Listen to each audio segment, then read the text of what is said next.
So financial reporting NDAS NDAS 103 business combination சம்ம தான் இது. இந்த சம்ம பார்த்தீங்கன்னா சிஏ ஃபைனலில் வரக்கூடிய மசம் தான். சரி, இப்போ நம்ம பார்க்க போகிறோம். சரி, என்ன நடக்குது ஃபஸ்ட்டு பாருங்க. Maxi mini as division. Maxi Mini limited வந்து 2 டிவிஷன் வச்சிருக்குது. Division maxi and division 1 mini.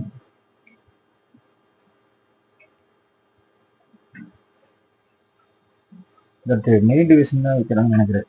It is decided to form a new company, Mini Limited, to take over the assets and the liabilities of Mini Limited, Mini Division. அப்போ demerger. Mini division வந்து என்ன செய்கிறாங்க, take over பண்ணுறாங்க. யார் take over by Mini limited நினைக்கிறேன். சம்பளம் தான் போட்டுருப்பாங்க. New company Mini limited.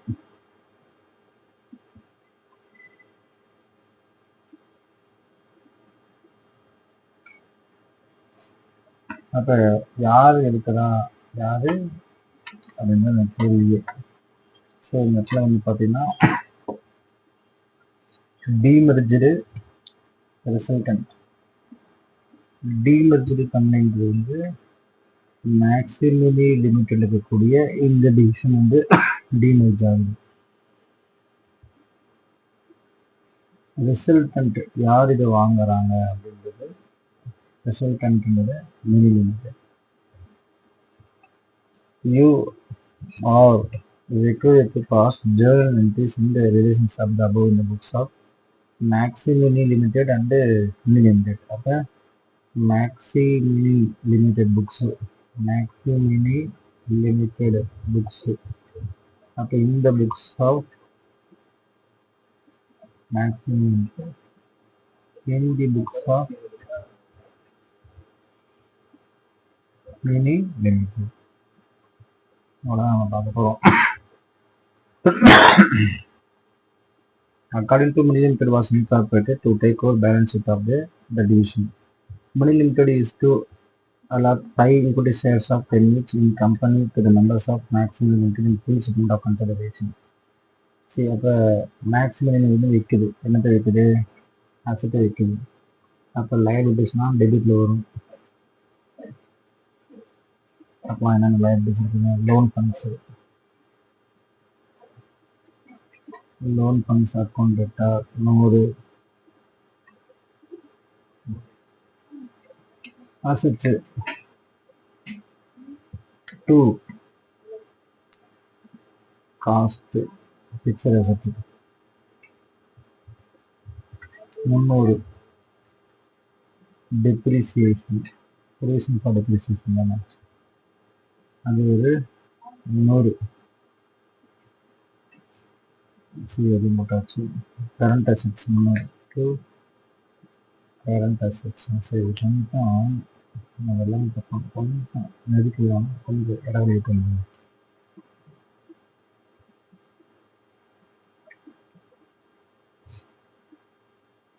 Loan 100.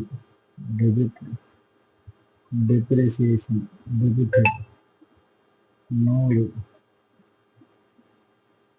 Current liabilities debited 100. கொஞ்சம் இருக்கு.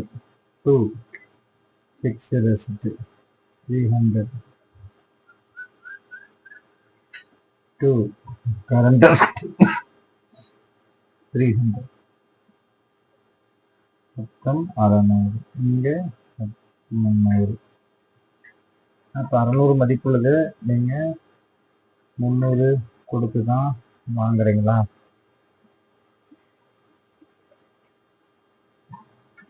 ஆமாம் தானே? ஸோ அப்போ கேபிட்டல் ரிசர்வ் 300. அப்போ கேபிட்டல் ரிசர்வ் 300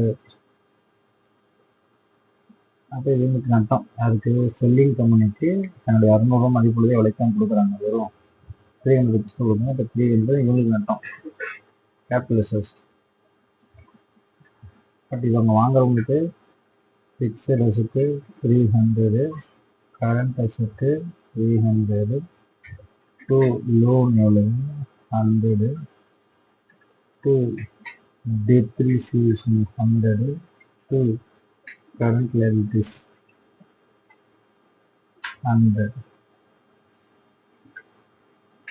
பிசி எவ்வளோக்கு வாங்குறாங்க, 2 பிசி. இதுதான் இவங்க கொடுத்தன வாங்குறாங்க. அப்போ பிசி எவ்வளோக்கு வாங்குறாங்க, 5 crore 10 ரூபாய். அப்போ 5 crore இன்ட்டு 10 ரூபாய் 50 ரூபாய். அப்போ 350 ரூபா மதிப்புள்ளது. மதிப்புக்கு தான் கொடுக்குறாங்க விலைக்கு. 600 ரூபாய்க்கு 350 ரூபா தராங்க. ஸோ 250 இஸ் ப்ராஃபிட்டா அப்படின்னு பார்த்தா எஸ்பி ப்ராஃபிட். அப்போ இவங்களுக்கு ஜிபிபி தான் வருது 250. It's very important. அப்போ இவங்க கேட்ட 2 ஜேர்னல்ஸ் நம்ம போட்டாச்சு. First journal it is in the books of மேக்ஸிமிலி and also so balance sheet of 2 companies. சரி, இப்போ பேலன்ஸ் ஷீட் போடும். யாருடைய balance sheet, 2 companies, Maxi Mini Limited. Demerger ஆனதுக்கு அப்புறம் அவங்களுடைய பேலன்ஸ் நம்ம போட்டாகணும். நம்ம டி ஃபார்மேட்டில் போடாதீங்க, இந்த ஃபார்மேட்டில் போட்டுக்கோங்க.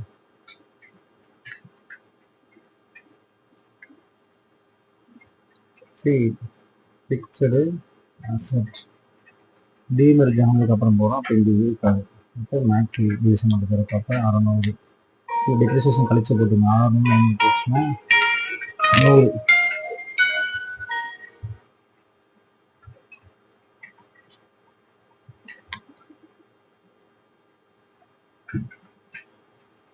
அடுத்தது கரண்ட் அசெட்ஸ் 400. அதானுங்க, இந்த 600 100, கரண்ட் அசெட்ஸ் 400, கரண்ட் லைபிலிட்டிஸ். இங்கே கேபிட்டல் அக்கௌண்ட்டு கரண்ட் லைபிலிட்டிஸ் எவ்வளவு,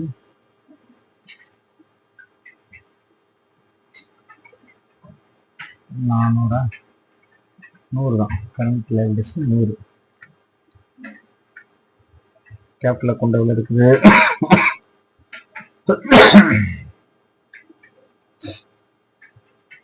650 + 50.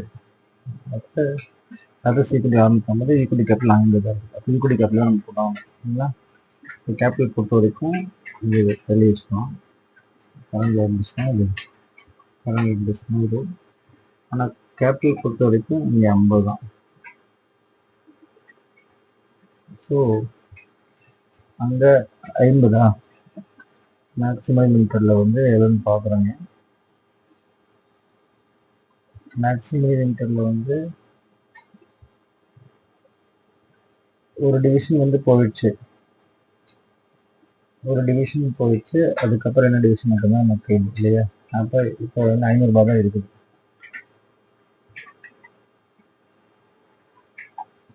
கேபிட்டல் பொறுத்த வரைக்கும் இங்கே எவ்வளோதான் வரணும், 500 தான் வரணும். அந்த 500ல் 100 போயிடுச்சு கரண்ட் லைபிலிட்டிஸ், 50 கேபிட்டல் போயிடுச்சு. ஸோ 500ல் 150 போச்சுன்னா 350 தான் இருக்கணும். இப்போ லாஜிக்கில் அதர்ஸ் ஈக்விட்டி எவ்வளோ தான் இருக்கணும், 350 தான் வரணும். ஆனால் இங்கே 650 இருக்குது. அப்போ 650ல் 300 போயிடுச்சா, எஸ் 300 தான் போயிருக்குது. எப்படி அப்படின்னா தான் இங்கே கேள்வி. கேபிட்டல் பாருங்க 300 நம்ம கண்டுபிடிச்சிருக்கோம். நட்டம் ஆயிடுச்சு எனக்கு. ஏன்னா 600 ரூபா அசத்துள்ள மதிப்புல நான் எவ்வளவு தான் கொடுத்தேன், வெறும் 300 தான் கொடுத்துக்கிறேன். அப்போ எனக்கு 300 ரூபா நட்டம் அப்படின்றது வந்து உங்களுடைய அதர்ஸ் ஈக்குவல் தான் நீங்கள் என்ன செய்யணும், கிடைக்கணும். ஸோ அந்த 350 ரூபா போனால் மிச்சம் 350. ஸோ அப்படி பார்த்தீங்கன்னா 400 + 100 500. ஸோ பேலன்ஸ் ஷீட்டு உங்களுக்கு டேலி ஆயிரும். யாரோடது, balance sheet of Maxi Limited. Fixed asset 100, current asset 400, capital 50, current liabilities so different 350 இருக்குன்னா ஓப்பனிங் 650 இருந்துச்சு, அதில் லாஸ் ஆயிடுச்சு. லாஸ்னா ஆனால் கம்மியாக கொடுக்குதுன்றது இந்த கான்செப்ட். இது வந்து மேக்ஸிமினி லிமிட்டோடைய. இதே வந்து மிடி லிமிட்டோடைய பேலன்ஸ் நம்ம போட போகிறோம். அது என்ன அப்படின்னு நம்ம பார்க்க போகிறோம். இப்போ மிடி லிமிட்டட் எவ்வளோக்கு வாங்கினாங்க அப்படின்னு பார்த்தீங்கன்னா, இது அங்கே வரும் ஃபிக்ஸட் அசெட்டு 600 வாங்கியிருப்பாங்க. Fixed asset current asset. அப்போ ஃபிக்ஸட் அசெட்டு கரண்ட் அசெட்டு எவ்வளோங்க? 300 600 வாங்கியிருப்பாங்க. செக் பண்ணி பார்த்துக்கணும். 300 ருபீஸ் டெப்ரிசியேஷன் கழிச்சு நெட் பேக்கிற போகிறது பெஸ்ட்டு. அப்போ வந்து பார்த்தீங்கன்னா 200 தான் வரும். டெப்ரிசியேஷன் கேட்கணும் 100 கழிச்சு 200 மொத்தம் 500 தான் வரும். அப்போ ஃபிக்ஸ்ட் அசெட் 200, கரண்ட் அசெட் 500 தான். ஷேர் கேபிட்டல் எவ்வளோ வருதுன்னு பார்க்குறீங்க. ஷேர் கேபிட்டல் எவ்வளவு? ஷேர் கேபிட்டல் அதை சொல்கிறோம். அப்புறம் கரண்ட் லைபிலிட்டிஸ் எவ்வளோன்னு பார்க்குறாங்க. இங்கே லோன் லைபிலிட்டிஸ் 100, கரண்ட் லைபிலிட்டிஸ் 100. அப்போ கரண்ட் லைபிலிட்டிஸ் 100, லோன் லைபிலிட்டிஸ் 100. அப்போ 200 500 தான் வரணும் இல்லைங்களா? அப்போ டிஃப்ரெண்ட் எவ்வளோ? 300 ரூபாய். அதில் ஷேர் கேபிட்டல் 5 × 10 போட்டு 50 ரூபா ஆயிடுச்சு. அப்போ 250 ரூபா டிஃப்ரெண்ட். அதுதான் அதே சேர்த்துட்டு எப்படிங்க சார் 250 ரூபா அப்படின்னா, எனக்கு கேபிட்டல் ரிசர்வ் இருக்குது. எப்படின்னா நான் வாங்கும் போது 600 ரூபா மதிப்பில் 350 ரூபா தான் கொடுத்து வாங்கினேன். ஸோ எனக்கு 250 ரூபா லாபம். இந்த லாபத்தை வந்து நான் அதர் சீக்கிரத்தில் சேர்த்துறேன். ஸோ அப்படி பார்க்கும்போது எனக்கு பேலன்ஸ் ஷீட்டு 500 டேலி ஆயிடுச்சு. ஸோ இவ்வளோ தான் இந்த கான்செப்டு. பட் இது உங்கள் புக்ஸில் அவங்க நமக்கு எப்படி கொடுத்துருக்காங்கன்னு நான் ஒரு தடவை பாருங்க. எஸ், நம்ம போட்ட அதே கான்செப்ட் தான் போட்டிருப்பாங்க. ஸோ பார்த்தீங்கன்னா லாஸ் ஆன் ரீகன்ஸ்ட்ரக்ஷன் நம்ம போட்டிருப்பாங்க. நம்ம லாஸ்ன்னு சொன்னது வந்து ரீகன்ஸ்ட்ரக்ஷன் லாஸ்ன்னு போட்டிருப்பாங்க. அதே நம்ம 250 கேபிட்டல் போட்டிருக்கோம், அதே தான் அவங்க போட்டிருக்காங்க. பேலன்ஸ் ஷீட் பொறுத்த வரைக்கும் before and after. Before reconstruction எவ்வளோ இருக்குது அப்படின்றது நம்ம சின்ன விஷயம். நம்ம வந்து இங்கே வந்து அப்படியே மேக்ஸிமினிக்கு வந்து பிஃபோரை நம்ம போட்டாச்சு, ஆஃப்டர் போட்டோம். பிஃபோராக இருக்கும்போது என்ன இருக்குன்னா வெரி சிம்பிள். அதே நான் உங்களுக்கு இங்கே போட்டு காமிச்சிடறேன். ஆனால் அந்த உங்களுக்கு போட்டு காமிக்கல இருக்கா. ஸோ பிஃபோர் எவ்வளோ இருந்துச்சுன்னா 900 plus 300, current asset 700.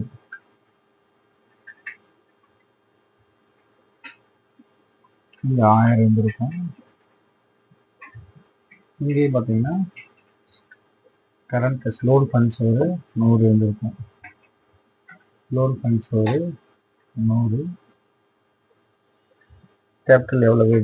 Loan funds 100, capital எவ்வளவு பார்க்குறீங்க. லோன் ஃபண்ட்ஸு 100 ரூபாய் இருந்திருக்கும். கரண்ட் லைபிலிட்டிஸு ஒரு 200 ரூபாய் இருந்திருக்கும். ஸோ மொத்தம் 1000 வரணுங்களா?